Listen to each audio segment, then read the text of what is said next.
Welcome back, Focus learners. I am absolutely thrilled you're joining me for another explainer today because, well, we're embarking on a pretty fascinating journey.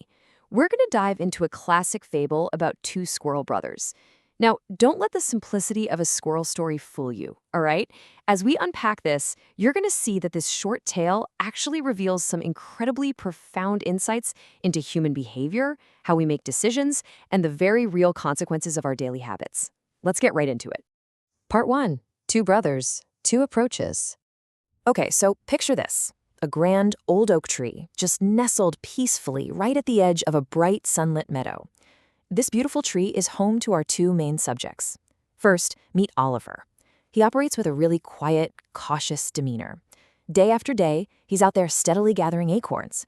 And he doesn't just grab them blindly either. He inspects each one carefully, storing them super neatly in his hollow. He is deliberately preparing. But then, in stark contrast, we have his brother Milo. Milo is just this absolute bundle of wild energy. He's leaping from branch to branch, chasing butterflies, playing games.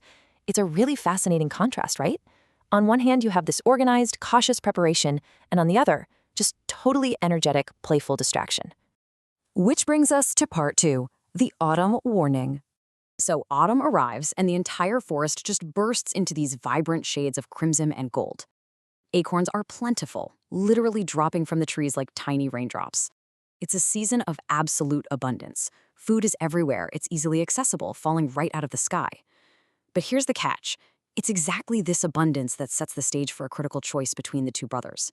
How they react to having so much right now is going to determine absolutely everything. Now, what's really interesting here is Oliver's proactive nature. Even in the middle of all this abundance, Oliver sees what's on the horizon. Carrying a heavy bundle of nuts, he actively tries to warn his brother. He tells him, "Milo, winter is coming soon. You should start gathering your store. The chill is already in the morning air." It's pure foresight. He isn't blinded by the dropping acorns. He actually feels that slight morning chill and knows exactly what it signals. And then we get Milo's response. While Oliver is trying to warn him, Milo just waves a paw dismissively, literally mid-somersault. He says, "Oh, Oliver, don't be such a gloom. Look around. There are thousands of acorns. I have plenty of time. Today is for enjoying the sunshine." This right here is such a crucial moment. It perfectly highlights that classic dangerous trap we all fall into, procrastinating during times of plenty. Milo is mistaking the current abundance for a permanent state.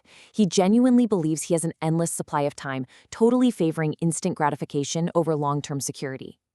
That leads us into part 3. The unexpected winter storm. So, days turn into weeks, and through all of it, Oliver works steadily to fill his nook, while Milo just continues to play, constantly convincing himself that, tomorrow will be the day he'll finally start. But then, an unexpected arrival disrupts everything. Much earlier than anyone expected, a fierce winter storm rolls right over the mountains. Seemingly overnight, dark clouds choke out the sun. A heavy, icy snow blankets the entire forest, and that soft meadow ground freezes absolutely solid. The illusion Milo had of having plenty of time, it vanishes in a single night. The consequences of Milo's procrastination are immediate, and honestly, pretty panic-inducing. He wakes up shivering in a cold, completely empty nest.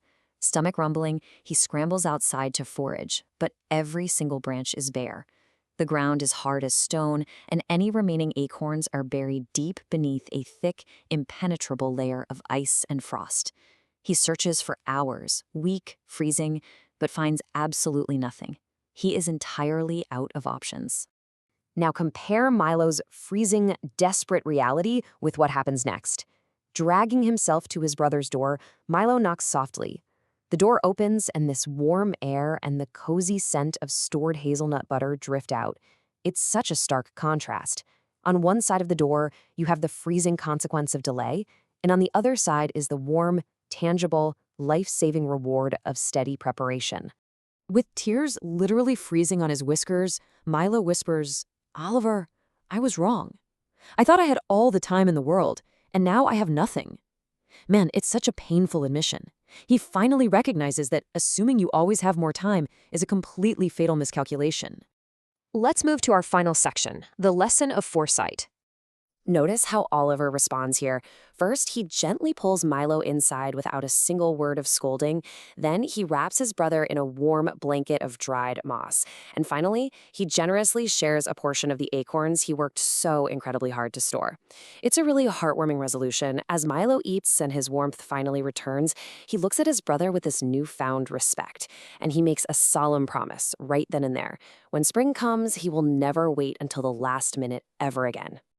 So, the crucial point here, the timeless moral of the story, is simply this: do not put off for tomorrow what you can do today. The decisions we put off today quickly become the emergencies we face tomorrow. Let's really cement this by defining the two opposing forces we've been looking at today, pulling directly from the source text. First up, preparation and foresight. These are the actions that protect us from life's unexpected storms. And on the flip side, we have procrastination. That's a habit that leaves us completely empty-handed when we need help the most. The story of these squirrels perfectly mirrors our own lives, doesn't it? We all have seasons of abundance where it's super easy to play, but those seasons always give way to winter. I want to leave you with this thought to really ponder. What unexpected storm are you currently unprepared for? Seriously, think about it. Whether it's a major project at work, a personal goal, or a big life transition, are you actively gathering your acorns, or are you telling yourself you have plenty of time? Apply this lesson of foresight to your own life today. Start preparing and don't get caught out in the cold. Thank you so much for joining me for this explainer. Keep learning, and I'll catch you next time.